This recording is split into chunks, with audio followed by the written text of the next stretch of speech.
भारी तू ही बनाया नर यो नारी।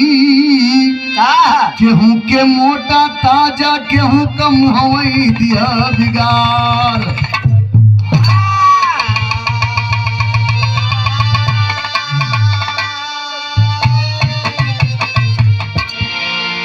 विधाता उल्टा खेला क्यों किया, जगरे खर्ची नाही दर्जन भर गेला। विधाता उल्टा खेला क्यों किया।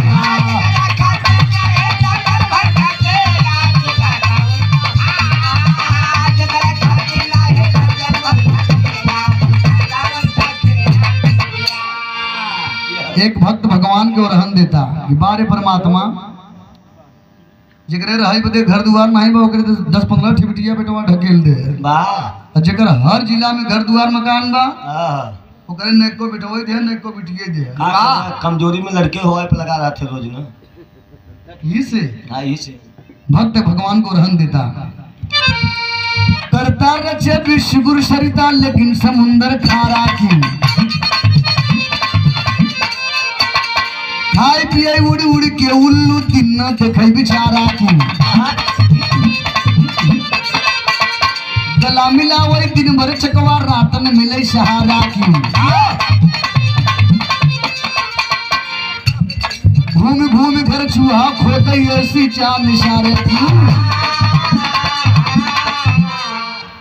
भक्त कहे भगवान से करता रचे विश्व गुरु सरिता लेकिन समुंदर खारा क्यों। हे प्रभु जहाँ थोड़ा थोड़ा पानी बा वो मीठ बनाई दे। जैसे चापाकल झरना का पानी, नदी का पानी, टंकी का पानी, नारा का पानी। नहीं देखो व्यवस्था लगी बा टैंकर का पानी कितना ठंडा शुद्ध बा। और जहाँ पानी का खान बा समुद्र सागर बा ओके खारा काहे बनाई दे। खाए पिए उड़ उड़ के उल्लू दिन न देखे बेचारा की। दुनिया जब सोवत है तो खाली एक पंछी जागत है पर नाम बा कुछ कुछ हुआ कुछ कुछ करके करे यार। गला मिलावे दिन भर चकवा रात न मिले सहारा की। चकवा चकई दुई पक्षी दिन भर लग गे रही और जैसे समझावे दोनों के शराब बा। तू लोग कभो रात में एक लग गे न एक लगे कभो न सोबे तू सब। एक नदी को हम कहती चला जाता एक बेचारा यार तकत रह जाता हिमा जोड़ा जाता। फिर सवेरे मिली घूम घूम घर चूहा खोदे ऐसी जाप निसारे क्यों। सारे चूहा के थाप दे बनाई दे। कुल धाने का बोरिया काट देता है सारे खेतन में बिल के जैसे वहाँ खेतन निकल जाता है।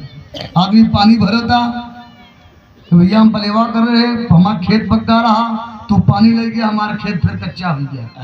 तू जान बुझ के एक्शन करे मुँह सारे मार कराए देते झगड़ा हो गया था। घूम घूम घर चूहा खोदे ऐसी जाप निसारे क्यों। अंगा मने कुछ नहीं तो चले के कड़ा दू नोरी। अरे चले के कड़ा दू नोरी कपार क्यों न जोड़ी विधाता। केकड़ा के कपार नहीं हो खेत जीव होता कीड़ा में गूंगी 6 महीना आगे चले 6 महीना पीछे चले ना। छूटे पराण जब जन्म ललनवा बिच्छी कर बिच्छी जब पेट से होता तो भगवान के पैदा करे की जगह नहीं बनाने को लड़कों की। बच्चे भीतर से अपने माई के चिचोर चिचोर खाई खाई मुआई के तब इस दुनिया में आते हैं। बारे माई अपने बेटवन की जिंदगी दे बदे अपने आप का त्याग कर दे मर जाता है लेकिन हम लड़कियों का मुँह नहीं देख पाओ। कितनी बड़ी माई की ममता हो। छोटे पराण जब जन्म ललनवा जर जाई विधना तोहरे ऐसन रचनवा। भीतर से खाई धई चिचोरी कपारे क्यों न जोड़ी विधाता। झूठे विधना सरब बनाया। अरे झूठे विधना सरब बनाया होके बिना कान कहनाया। विधाता उल्टा खेला क्यों किया। क्यों कहवैया नहीं उल्टा पुल्टा रेला। विधाता उल्टा खेला क्यों किया। भक्त कदा भगवान से कीड़ा के थाप बनाई दे। आदमी रच के जाता नहीं यार हाथों बड़े ऊपर सुपरी लेवे भूसा उसा हां साल जी के काटन दिखे ले सारे गर्मी में पौराई जाते बिजली में से निकल के ताकत पैसा ले ले बच्ची के रच के छुई लेन डंग मई। अच्छा आशीर्वाद लगे बाबा साहब को दुनिया में नाम रोशन करे। वाह कौन दिन होय हमार कुल बाढ़ है। आहा आजा हमार सियारे से लड़त रहे, आगे बढ़ भैया। आजा हमार सियारे से लड़त रहे, केहू तो होय जे कि शेर के दहाड़ है। कौन दिन होय हमार कुल खानदान है सब। जैसे इनका कुल बाढ़ था देखिए। कहना बा तलूट बोझा पहुँचावे घोड़ा रोशन खियाए क्यों, थाला काटे दूध से गैया घास में होके फसाए क्यों, डगरा चले दिन भर के चुआ बिना हार कैनाए क्यों, ढेर चुकवा दाता तोरी है सी जात बनाए क्यों।